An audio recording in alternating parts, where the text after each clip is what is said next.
നമ്മുടെ മഞ്ഞൾ ഉണ്ടോ?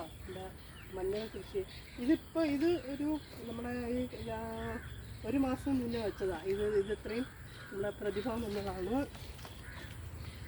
കുറച്ച് 1/2 കിലോ പ്രതിഭ മഞ്ഞൾ മേടിച്ച് അതിപ്പോൾ വെച്ചതാണ്. അപ്പോൾ അതിന് ഞാനിന്ന് പച്ചച്ചാണകവും നല്ല സ്മെല്ലുണ്ടല്ലേ? പച്ചച്ചാണകവും കടലപ്പിണ്ണാക്കും എല്ലാം പുളിപ്പിച്ച വെള്ളം. അത് മഴയത് കാരണം ഇച്ചിരി പുളിച്ചു പോയി. നല്ല സ്മെല്ലുണ്ട്. ഇത് ശർക്കരയൊക്കെ ഇട്ടിരുന്നു.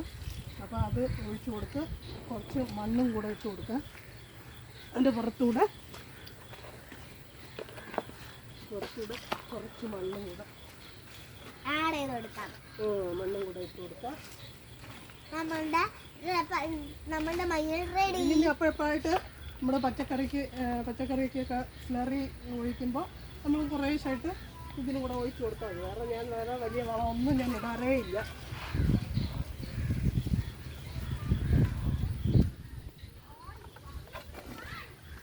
ഇത് നമ്മുടെ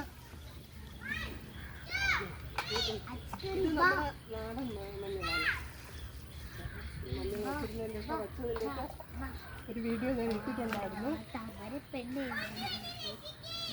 അതിൻ്റെ ഇടയിൽ കൂടെ ഒരു ചേന. ഈ ചേന നമ്മുടെ പന്നി കണ്ടില്ല. എന്താ പന്നി കാണാതിരിക്കുകയാണ് ഈ ഒരു ചേനയും.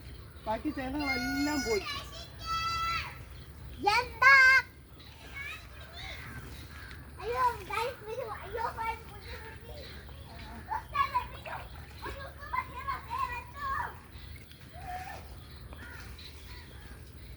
ഇപ്പോൾ ഒരാഴ്ചക്ക് മുന്നേ കുറച്ച് മഞ്ഞൾ കിട്ടി. ആ മഞ്ഞൾ ഒരാഴ്ചക്ക് പിന്നെ കുറച്ച് മഞ്ഞൾ കിട്ടിയത് ഇപ്പോൾ വച്ചിട്ടേ ഉള്ളൂ. അതൊക്കെ ചെറുതായിട്ട് കിളിർത്ത് വരുന്നുണ്ട്.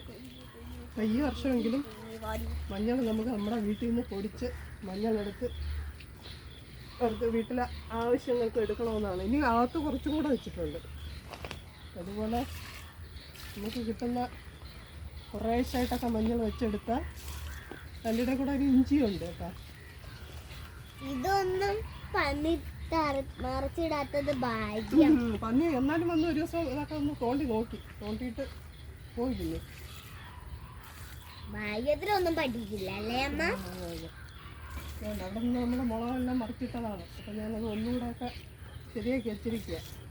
കണ്ടോ ചേനെല്ലാം ഈ ചേന കണ്ടില്ല വന്ന്. ഇത് പുല്ലാണെന്നും വിചാരിച്ചൊന്നും ചെയ്തിട്ടില്ല.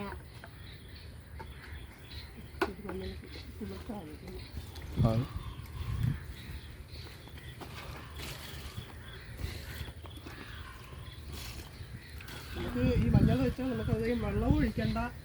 വെള്ളമൊന്നും ഒഴിക്കാറില്ല നമ്മൾ. വെള്ളം ഒഴിക്കണ്ട. നമ്മൾ ഒരിക്കൽ വെച്ച് ഇതുപോലെ കുറേശ്ശായിട്ടൊക്കെ സ്ലറി വെള്ളം കൊടുത്താൽ മതി.